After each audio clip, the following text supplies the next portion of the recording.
ሰላም ጤና ይስጥልን የሐሳብ ዴሊ ቤተሰቦቻችን በዛሬው ይዘንላችሁ የመጣነው የሃያላኑ መሪዎች በቻይና መመሸግ ምን እያመላከተ ነው?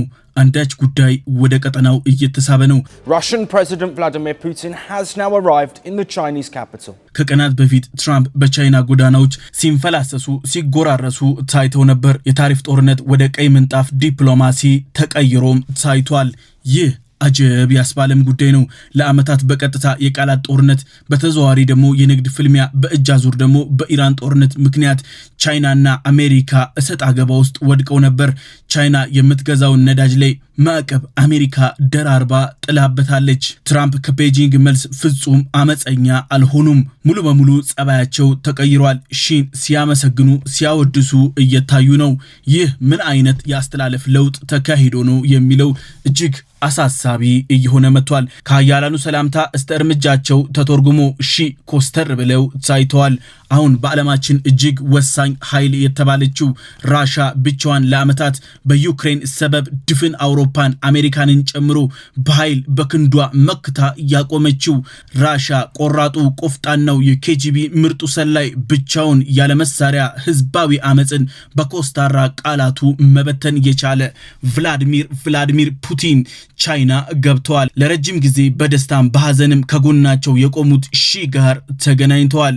ሰላምታቸው እጅግ አስደማሚ እየተባለ ነበር። ሺ ከትራምፕ ይልቅ ለፑቲን ዘና እና ፈገግ ብለው ተቀብሏቸዋል። ሺ እጅግ የሚያከብሩት እንግዳቸው በቻይና ይገኛል።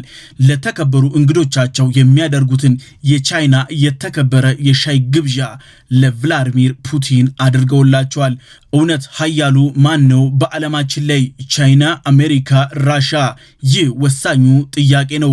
ሀገራቱ ግን እየጎረፉ ያሉት ወደ ቻይና ነው። ቻይና ተቀባይ ሆናለች። የትኛውም ኃያላን ሀገራት ቤተ መንግስት ላይ ተገኝታ አታቅም። እሷ ተቀባይ አስተናጋጅ ብቻና ብቻ ሆናለች። ይህ ልዕለ ኃያል እየሆነች መምጣቷን አንደኛና ዋነኛ ማረጋገጫዋ ነው። ፑቲን ሁሉንም ከፍተኛ የመንግስት ኃላፊዎች ይዘው በቻይና ተገኝተዋል። በሁለቱ መሪዎች በኩል የታየው የሰውነት እንቅስቃሴ ፖለቲካዊ ትርጉም አለው።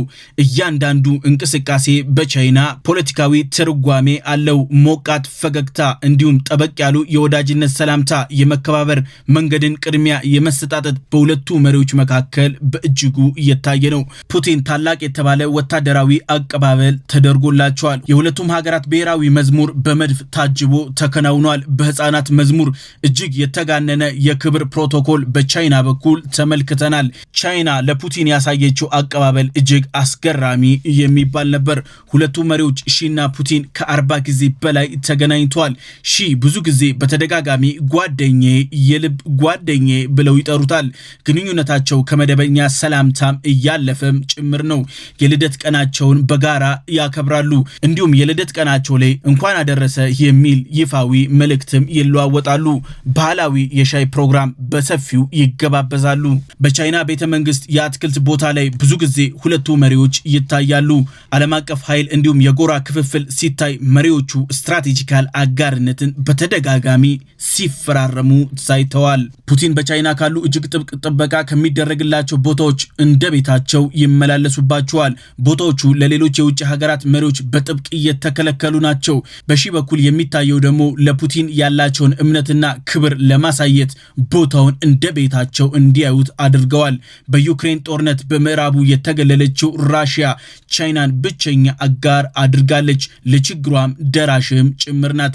ቻይናና ራሽያ ተቀራርበው የፖለቲካል አንድነት በተደጋጋሚ አሳይቷል። ሁለቱም ስትራቴጂካል አጋር የሚባሉ ናቸው። ሺና ፑቲን የሚጋሩት አንደኛው የአሜሪካንን ማዕቀብ ሙሉ በሙሉ የመቀልበስ እንቅስቃሴ ነው። እያንዳንዱ አቋማቸው አሜሪካንን በመቃረን ላይ የተመሰረተ ነው። መሪዎቹ በመጣመር በንግድ፣ በቴክኖሎጂ፣ በወታደራዊ ኃይል ዓለም አቀፍ መድረኮች ላይ በጋራ እንዲቆሙ አስችሏቸዋል። ብሪክስን በዋነኝነት ያቋቋሙትም ለዚህም ነው። መልቲፖላር ሲስተም በዓለም ላይ ለማስፈን የምዕራቡን የበላይነት አሁን እንዲያበቃ እነዚህ መሪዎች በሰፊው ሲሰሩ ሲመክሩ ነበር። በቻይና ፖለቲካ ውስጥ የመሪዎች የአካል እንቅስቃሴ ተራ ወይንም በአጋጣሚ የተደረገ አይደለም። ሁሉም ሁሉም ምልክቶች ሜሴጅ ወይንም መልእክት አላቸው። ሺ የሚያሳዩት እያንዳንዱ ምልክት ለፑቲን ያላቸውን ክብር ነው። በሺና በትራምፕ በኩል የታየው የተቀናቃኝነት ሰላምታ ነው። በሺና በፑቲን በኩል ደግሞ የመተማመን ሂደት ታይቷል። ሁለቱም ጥንቃቄ የተሞላባቸው አረማመድም አሳይቷል። ይህ በፍጹም መከባበራቸውን የሚያንጸባርቅም ጭምር ነው። ራሻ በዩክሬን ጦርነት ተደራራቢ ማዕቀብ ተጥሎባታል።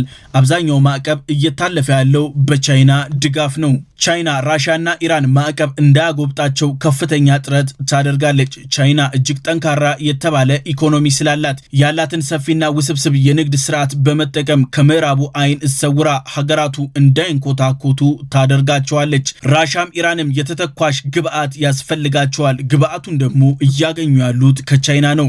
የድሮን ውስጠኛ የተባሉት ኤሌክትሮኒክስ ክፍሎች ሙሉ በሙሉ የሚያገኙት ከቻይና ነው።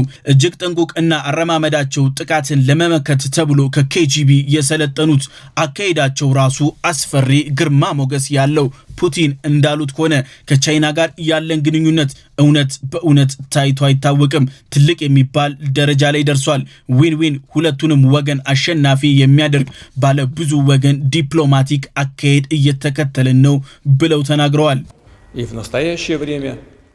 Today, Russia-China relations have reached a truly unprecedented level. Their special nature is reflected in the atmosphere of mutual understanding and trust, a commitment to pursuing win-win and equitable cooperation, conducting respectful dialogue, and supporting each other on matters affecting the core interests of both countries, including protection of sovereignty and state unity.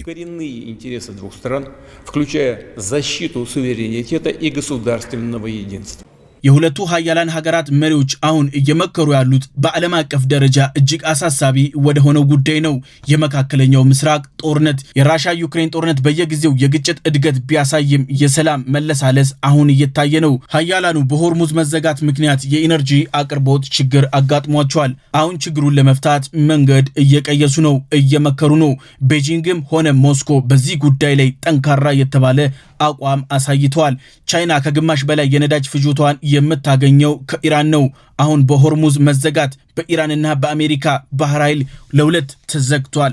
ሆርሙዝ ሙሉ በሙሉ ተዘግቷል። ኢራን ዳግም ነዳጇ ላይ ማዕቀብ ተጥሎበታል። ማዕቀቡ የቻይና መንግስትና የቻይና የግል ኩባንያዎችን ጭምር የሚያጠቃ ነው። ቻይና አሁን አማራጭ እየፈለገች ነው። አማራጭ ያለችው ደግሞ ይህ ነው። የመሪዎቹም ዋነኛ መገናኘት ሚስጥሩ ይህ ነው። ከራሻ ወደ ቻይና አዲስ የነዳጅ ማስተላለፊያ ቱቦ ሊገነባ ነው። Once completed, the pipeline would send massive quantities of Russian natural gas to China through Mongolia, giving Moscow a critical new market and giving Beijing a more secure supply of energy. ኢራን የምትመታ ከሆነ ጥቃቱ ኢላማ የሚደረገው ደግሞ የካርግ ሃይላንድ ነው። ይህ ሃይላንድ ደግሞ የነዳጅ ማጣሪያ ማከፋፈያ ቦታ ነው። ቻይና ለረጅም ጊዜ የኃይል አቅርቦት ችግር ሊያጋጥማት ይችላል። የኢራን ማከፋፈያ የሚመታ ከሆነ በራሱ ለመጠገን ሰፊ ጊዜ ስለሚወስድ ሁለቱ ሀገራት ጠንካራ የተባለ አጋርነት አላቸው። ቻይና የማይቆራረጥ ነዳጅ ትፈልጋለች። ደህንነቱ የተጠበቀም ነዳጅ ያስፈልጋታል። ቻይና ይህንን ነዳጅ ለሰከንድ እንዲቋረጥ አትፈልግም። ፈጣን የተባለ ኢኮኖሚ አላት። ለኢኮኖሚው ደግሞ ነዳጅ ዋነኛ መስፈንጠሪያው ነው። ራሻ ኔቶን በስውር ዩክሬንን በግልጽ እየተዋጋች ነው። ተተኳሽና የገንዘብ አቅም ያስፈልጋታል። ይህንን ደግሞ በሰፊው ማግኘት የምትችለው ከቻይና ነው። ሀገራቱ የእኩል የጋራ ፍላጎት አላቸው። እንደ ክሬምሊን ገለጻ ከሆነ ወደ 40 የሚጠጉ ሰነዶች እንደሚፈረሙ ይጠበቃሉ በመሪዎቹ። በተጨማሪም የሽርክና ማጠናከሪያ ፊርማዎችም ይካተቱበታል። በሁለቱ ሀገራት በኩል ያለው የንግድ ልውውጥ በ4 ወር ብቻ 16% እድገት አሳይቷል። ራሻውያን በሰፊው የቻይናን ማሽነሪዎች ይጠቀማሉ። ሞስኮ በቤጂንግ የጤና አጠባበቅ የባህል ትብብር ላይ በሰፊው እየሰራች ነው። ክሬምሊን ግንኙነቷን በሁሉም ዘርፎች ላይ እያጠናከረች መታለች። ሁለቱም ሀገራት በትምህርት ዘርፍ ላይ የላቀ ጥምረት እያከናወኑ ነው። የጋራ ፖሊሲም እየቀረጹ ነው።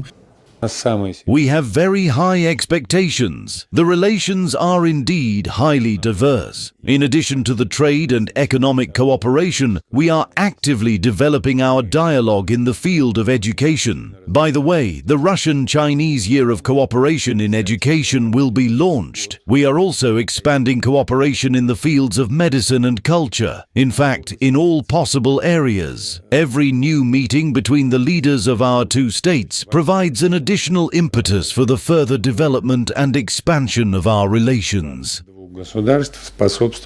እያንዳንዱ መሪዎቹ ስብሰባቸው ላይ በየጊዜው እድገት እየታየበት ነው። የሚፈራረሙትም የሚተገብሩትም እየጨመረ ነው። ሁለቱም መሪዎች ኒውክሌር የታጠቁ ናቸው። ዓለም አቀፍ ሚዛንን ለመቀየር የሚሰሩ ናቸው። እነዚህ መሪዎች የምዕራቡን ተጽዕኖ ለአንዴና ለመጨረሻ ጊዜ መቀልበስ ይፈልጋሉ። በአንድ ወገን የበላይነት የሚመራ ዓለም እንዲስተናገድ በፍጹም አይፈልጉም። የሐሳብ ዴሊ ቤተሰቦቻችን የዛሬው ይህን ይመስል ነበር። በቀጣይ በሌላ አጀንዳ እስከምንገናኝ ሰላም።